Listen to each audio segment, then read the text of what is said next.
I'm very pleased you're all here. I really want your voices to be part of it, so thank you again for that. And I want to just immediately bring out somebody who I have tremendous respect for and who's a legend of global business and American business, John Chambers. So John, would you please come out here? David, how you doing? Thanks, John. Good to see you. So good to have you. Sit down right here. Okay. John Chambers is, you're still executive chairman right this minute. Till the middle of December, yes. Till the middle of December, he's executive chairman of Cisco, which he ran as CEO for many years.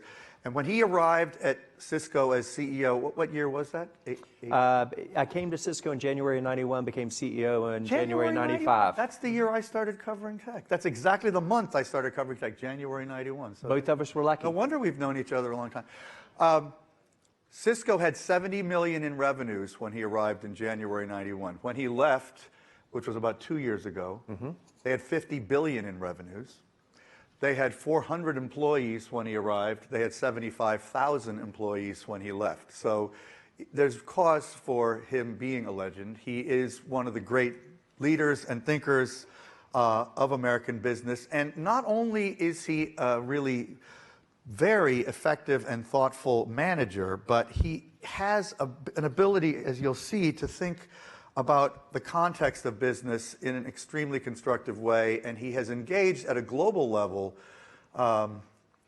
for probably as long or longer than any other big corporate leader that I know. And I mean, the way we really got to know each other was in Davos. Yes. Where you have been a really, really deeply committed participant for decades. And I think the reason, probably as much as anything, that you were able to grow Cisco so much was how global of a view you did take. Okay, so that's just an intro. That's the nicest intro he's ever given me, so the next question is going to be really tough. No, well, the next question is, the next question you could say is a little more parochial, even, because I wanted to talk about the United States. You have been, from the earliest period, an advocate for the internet as a competitive opportunity for the United States, an engine for growth. You famously were an advocate with President Clinton back in the day for what the internet could be. So how did that go? How do you think we have come in this period? And how would you assess where the U.S. is right now in terms of our sort of application of connectivity for our own benefit? So I had the honor, and I think both of us were very fortunate. We came in to our jobs just as the internet took off. And in the early 90s, it sounds very normal today to say the internet was going to change the way you work and live and learn and play, and it would change every business and forever change how you touch your customers, et cetera. But that's what happened. And in the mid-90s, I was with President Clinton on stage at the White House, scared to death because I was about to become CEO, and I was trying not to mess up this thing on a national agenda. But it was about the internet era, and our magazine, it was the thought process behind it for President Clinton. President Clinton was on my right, Vice President Gore on the left, and he was talking about what we were going to do as a country and what a difference it would make in the country. And I was there, candidly, to talk about it from the business, the technology side, to really fill in the opportunities that he outlined. And many people did not grasp that day the tremendous opportunity, but also the challenges that go with it. As usual, with creative ideas, most people were challenging. Fast forward to the end of his term.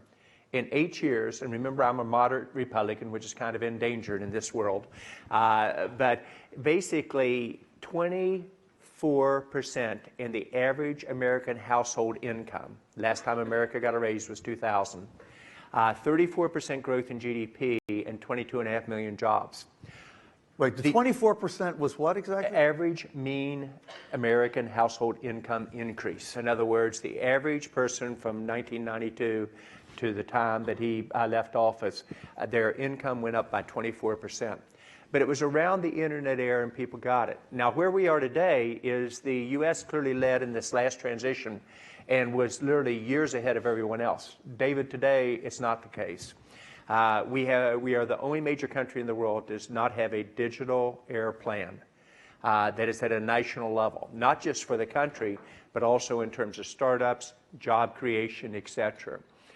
If you watch who is leading, it will shock you. Israel, you can say that doesn't count because they're a startup nation. But it was Shimon Peres and Netanyahu who started this in motion about 6 years ago. It was France in Europe. And when we said France would become a great place to do business and it would become the startup nation of Europe, which I said 3 years ago on stage with at that time economic minister Macron, even my closest friends said, John, great place to go for dinner, great place to go vacation, not a chance. And fast forward to today, watch what just happened last quarter. They've been the top startup engine in Europe in terms of VC investments in tech startups as of last year. They went from an average of about 120 per year to 486 in 2.5 years. They also, as you know, in startups, I saw there were several VCs joining us, you start up with smaller investments, and then as the company get bigger, it took them only 1 year from the time they became the startup, most investments by VC, to the number one in terms of total dollars. And what surprises you, go to India, somebody you might consider a third world nation. Modi in India is as good as you hear. He's outlining the digital agenda for his country. He is leapfrogging other countries, including the U.S., with how does he go after this as a country and how does he create 1.2 million jobs per month? How does he grow the average income of every citizen in India, not doubling every 10 years, but doubling every 5 to 6 years? To the U.S., we still don't have a national agenda on this. We talk about startups and job creations and job destruction, but we don't tie them together, and we have still failed to deal with a failed education system. So Modi doesn't just say he's creating jobs, he actually has a strategy to do it. Not just a strategy. If he doesn't create 1.2 million jobs per month, he'll have social unrest. But he sees digitization as the tool. It's digital India, everywhere. But he also understands its strengths and limitations. He knows it's going to destroy jobs. He knows he's got to get a startup engine going faster. He knows he's got to make this inclusive across all 29 states and the 5 territories. And he is fearless. When he believes it's in the right interest of his country, he first inspires hope. He then gets people to believe it's possible, then probable, and then execution. Now, he needs even more execution arms around him, but so far he's off to a great start. India will be the fastest growing economy in the world for this next decade. When I said that 3 years ago, people looked at me like I was crazy. You know, what about China? What about the other countries? I think it was Morgan Stanley or JP Morgan Chase just came out with saying India will grow an average GDP growth of 10% per year for the next decade. 10%? Think what that means in terms of the economic benefit to its citizens and the economic inclusiveness. In the U.S., we've got the opposite problem. Most of the creativity and startups are on the East Coast or West Coast. We've moved from the startup nation. I mean, think about it. All of us understand this room. We are the best of startups, right? Wrong. We've become the worst. In the first half of this decade, 2010 to 2015, we only grew startups by 12%. Our peers in countries like Australia and France and India grew at 40 to 60%. And what did China grow? At 100%. 4,000 startups a day. Understand the implications. If you believe, as I do, that digitization and many of the cool technology things we're talking about will destroy jobs in large enterprise accounts, and 40% of them won't even exist in a meaningful way in a decade. If you don't get the startup engine going faster than ever before, you'll leave behind your nation, and you've got to do it inclusive of all states, not just the East Coast and the West Coast. Today, we are at a 40-year low on the startups.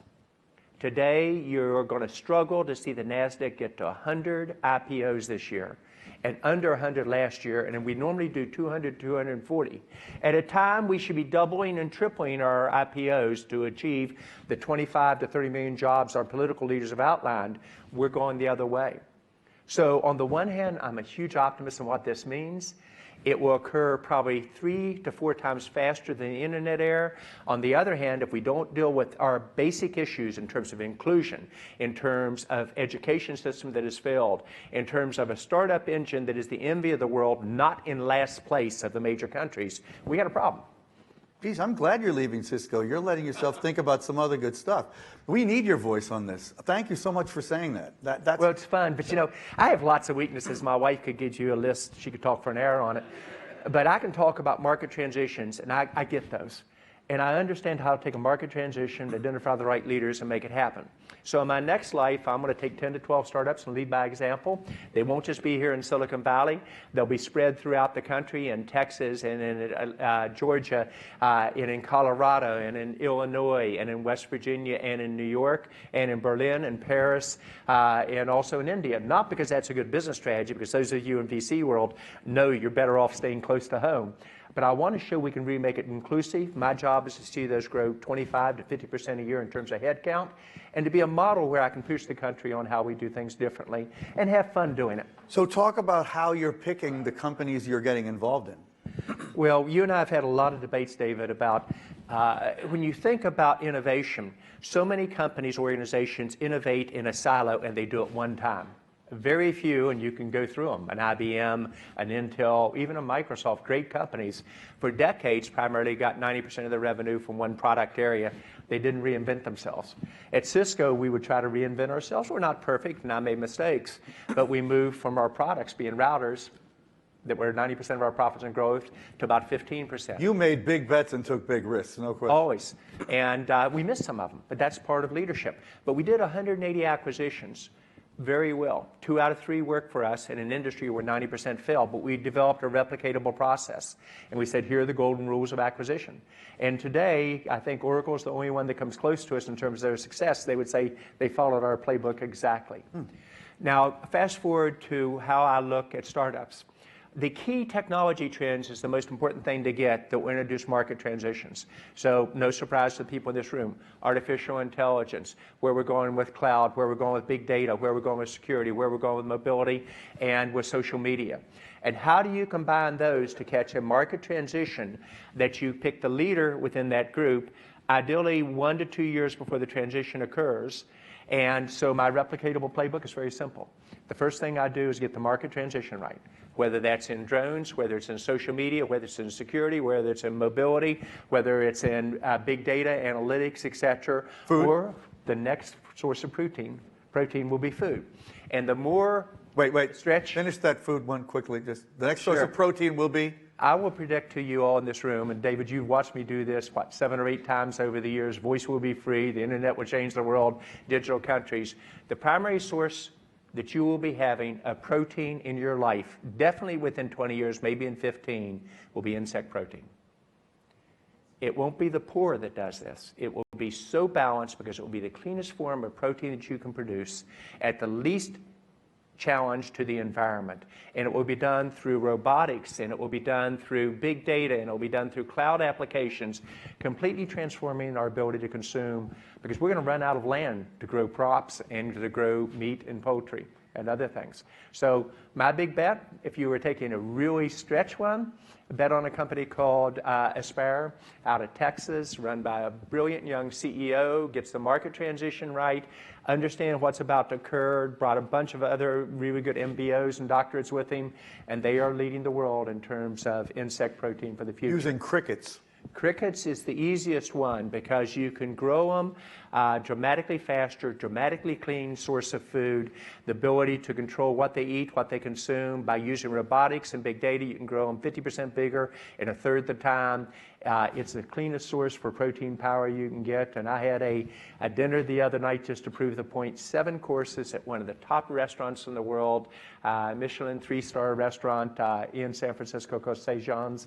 It was crickets at every single thing, from cricket margaritas. Crickets all the way down. All the way through your biscuits, all the way through your desserts. So again, what we do in the Valley is we bring dream big, but it has to be inclusive. And you've got to think about how do we take the strengths of an innovation process and bring it across each of the states and other areas. So I'm trying to get the market transitions right, excitement about security, excitement about drones, excitement about social media, knowing what you're going to buy before you even log onto the website, and being able to watch your comments on Facebook and LinkedIn and Twitter and 22 other media, social media forces, and know by your comments you're about to buy. And congratulate you on starting to run again. You're going to run in the marathon. Your new shoes you're going to wear. They're going to suggest it and target you from Nike on here's your buying criteria. And I know what company you're talking about is Sprinkler there, right? Yes, it is. Out of New York. But is there a sort of a social responsibility, sustainability theme through all of this for you? There is for me because, again, far from perfect, but my parents taught me early on, those who are most successful owe an obligation to give back. And at Cisco, while we've been far from perfect there, we've done pretty well on corporate social responsibility.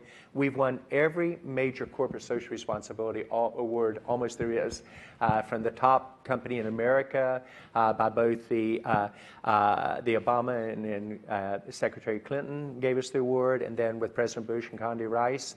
I've always believed you owe an obligation when there are technology trends occurring to identify the weaknesses and how do you leverage them to give back. So I think this type of things, David, can have a huge impact on society. We've done that very successfully in the past in the Middle East. Everywhere we've been number one in corporate social responsibility, guess what? Number one in market share. So I don't think it's a nice thing to do. I think it's also just... So companies can do well by doing good. And I think totally more than do well, I think it's an obligation of the most successful. I want to, we're so little time, but we are going to have time for the audience. So get your thoughts and questions ready. Security, I just want you to touch on that briefly because I know it is one of your major themes and I know you're quite worried. Well, what you all have read, and there are a lot of experts in this room, is the bad guys are moving much faster on security than our ability to defend against it.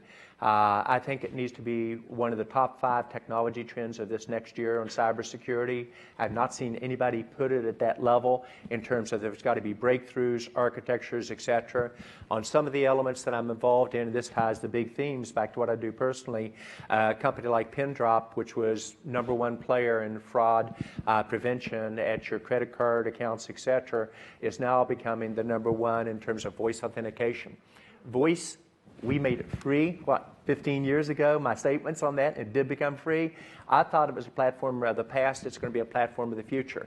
It's how you're going to face basically with Google Home, Amazon Echo, in your car, et cetera, will be voice, and voice authentication becomes a key area of security. That's what that'll help keep us safer. Absolutely. But we have to constantly be fighting this arms race really harder than we are now. Even. Exactly. And you've got to think about how you do that authentication where you aren't like a criminal when you try to draw something out of your bank.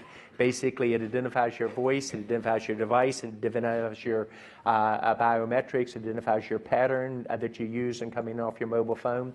Even your mobile phone, for probably $100,000, David, somebody could learn and turn it on, listen to every conversation you have, actually turn on the video when you don't even know it's there. So another company we're looking at is how do you put security around that capability.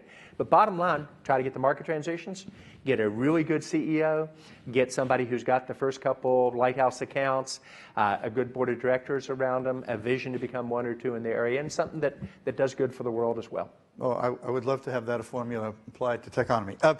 So quickly, I know something that you're thinking about a lot is the relationship between Silicon Valley and the rest of the country. Talk about how you think that's going at the moment. How they think here and how the rest of the country and the world thinks about them or us or however you want. I was going to figure out a way to avoid that question. It's not good. Let me start with a little bit of background. When a region is out of touch with either the technology or business changes or social changes, you run a risk of moving from the good people to the problem. Boston 128, for those of you who've been around for a couple of decades, used to be the high-tech center of the world. I was with Wang Laboratories there.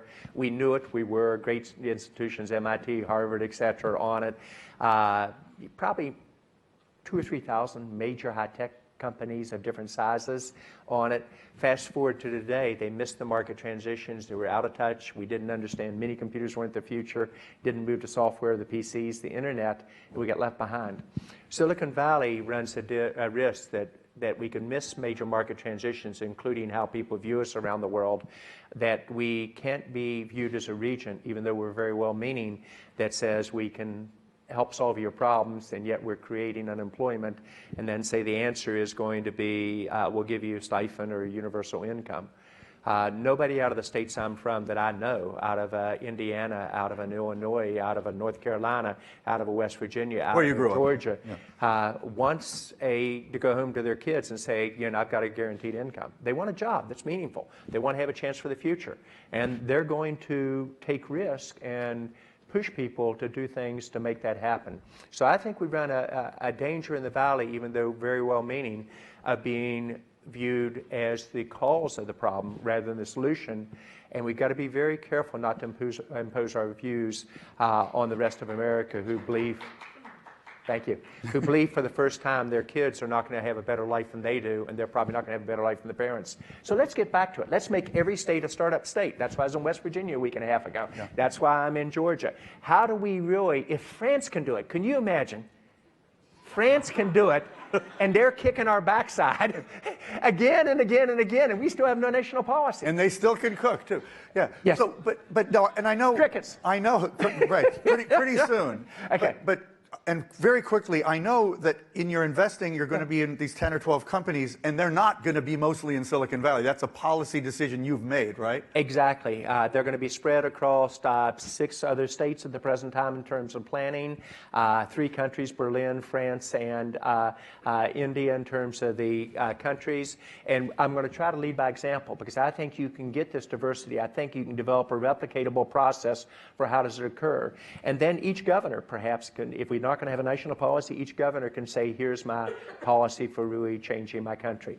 Interestingly enough, in a comment about the importance of immigration, these are being led by people like Gustavus, people like Mohammed, people like Ivan, Mario, Luca, people that are clearly first and second generation immigrants are often the CEOs, even though the majority of jobs might also be for people that have been in this country for several generations. Okay, well, good to hear you saying that. Okay, who has a question or comment? Michael, get the mic right here. Michael Miller, who always has good questions. It's always fun when you do these sessions. You basically, if you have your first question, it's so important. The first question go well. So when there's a problem, what you do is you go to the person that's about to ask the first question. You get over beside them. You basically put your arm on their shoulder. I hope the video captures this. Question after that. So your question, Michael? Wow. It better be good. For years, I've heard you at these conferences talking about how these new... Hold the mic up. We have all these new technologies, whether collaboration, IoT, we're going to make us all more productive. Yes. Yet the productivity numbers remain awful. Why? I think the productivity numbers remain awful for several bases. First is we have not had the courage to change business process with the technology. And I'm going to use a specific example because merely getting the technology that is really cool and not to change the business process causes you to fail. So you've got to get a market transition right, but you have to change the underlying business process. What is the least productive industry in the world? Mining. Last 2 decades, minus 3% productivity decrease. Watch what a company like Barrick Gold is doing with digitization. It's changing its entire process. It's changing literally how there'll be completely humanless mines. Every piece of large equipment, drones will fly the sites. You'll basically have what is Mine 1 in Elko, Nevada, where the mine site with the humans will be over to the side and they'll run it digitally within it.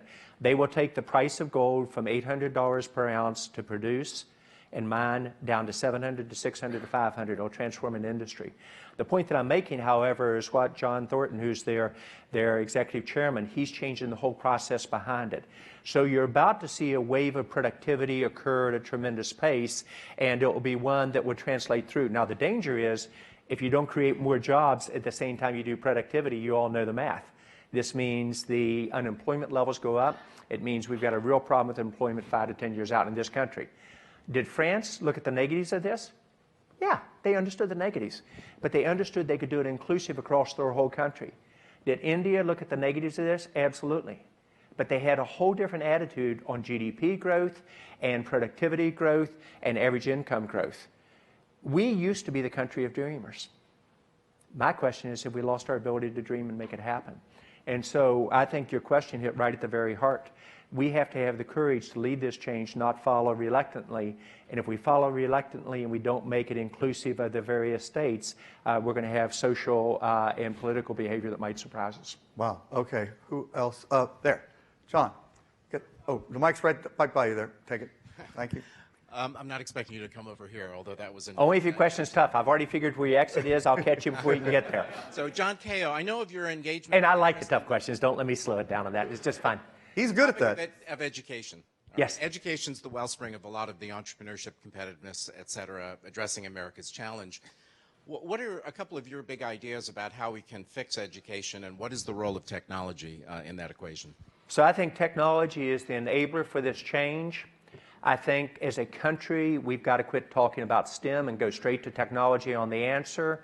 I think we've got to quit incrementally, taking one small step at a time. We've got to do something bold, out of box. I think we ought to capture our young people at the ages 10 to 14, especially based on gender and diversity, about they have a chance in a digital entrepreneurial future. And we ought to have, and this kills me to say this, a national policy with every state buying in to move with tremendous speed and change the games. Who is the best at Europe on education? Probably France. Do you know what they're doing? They're taking not just Cisco Network Academies and growing it from 25,000 students a year to 250,000 students per year that will be able to get a job in this new economy. They're trying with us the digital entrepreneurial program that we wrote at the request of their government about change this and capture our young women, our diverse group, and the traditional males early on with animation capabilities. They rolled it out across 3 of their major locations on pallets. It went extremely well. Young women who had never before really felt like they had good ideas, etc., suddenly were at the front of the class suggesting ideas. They're going to take it from the first 3 classes to 100,000. To 500,000, and then across all 3.5 million of their students if it works. Can you imagine the U.S. having that courage? Yeah.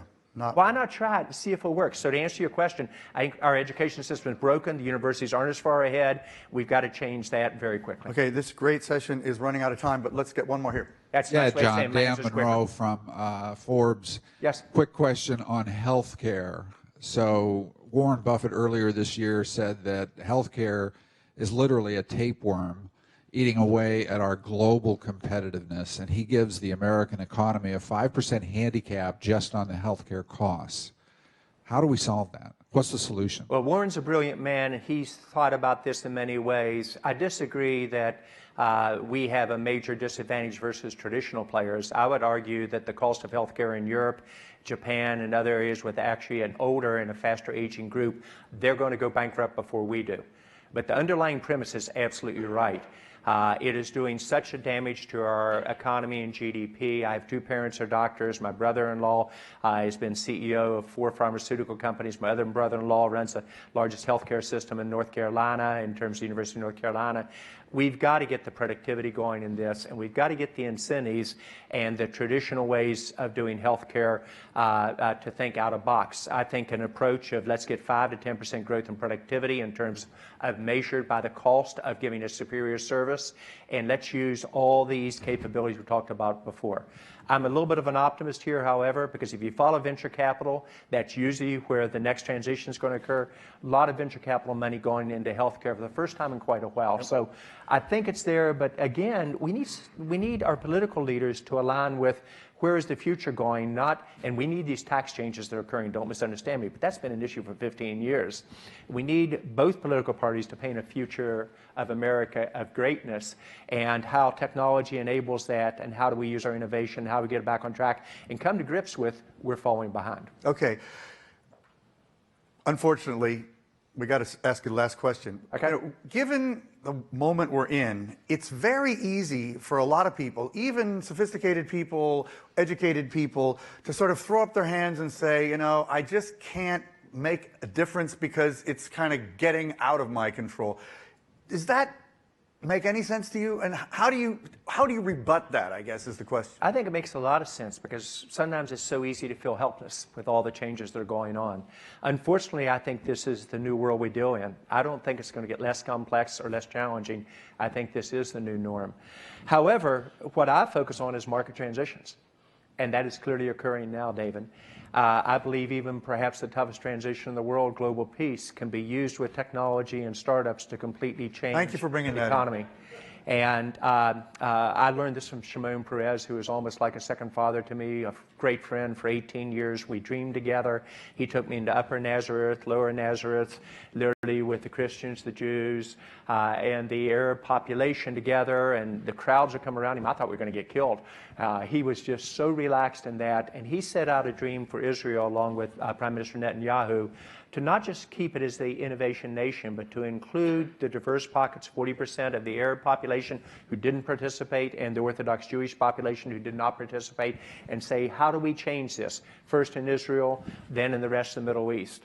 My session about a month and a half ago, where Henry Kissinger and I gave the outside comments on celebrating his life and his passing 1 year later, that morning I met with 10 of the hottest startups in Israel. 3 of them were Arab, 1 Palestinian, 3 Orthodox Jews, 3 with women. His vision was coming true. Cisco's done that once before in Palestine, where with just $10 million investments in startups, first for corporate social responsibility and then for economic gains, we took the GDP of Palestine from 0.5% being high tech to 6.5% in just 3 years. I believe you can do this across all aspects of the Middle East. The Crown Prince of Saudi Arabia clearly gets that. He's going to be as good as you hear, in my opinion, in terms of changes. You see each Depending on who you are, perhaps, but yes. Yeah, well, I'm talking more about you have no stability in a country when 90% of your income is in the top 1%. And if people do not have an economic future, you're going to have always social unrest and terrorism. So making it inclusive across the country, whether you're in Qatar, whether you're in Jordan, whether you're in UAE, whether you're in Saudi Arabia, whether you're in Israel or Palestine, all of which I go to all the time, it is a change that can occur. So back to the theme of this conference. The market waits for no one. You get market transitions right. It's disrupt or be disrupted. Don't keep doing the right thing too long. Have the courage to change. Have the courage to dream what's possible. And going back to our country, have the courage to become the startup nation once again. Optimism for the future, realistic on the challenges. Well, I hope you'll keep partnering with Techonomy, because we agree with almost everything you said, except for 1 or 2 things. But almost everything. Thank you all very much. That was a fantastic thing, John. You delivered exactly what you said you were going to do. Yes. So thank you.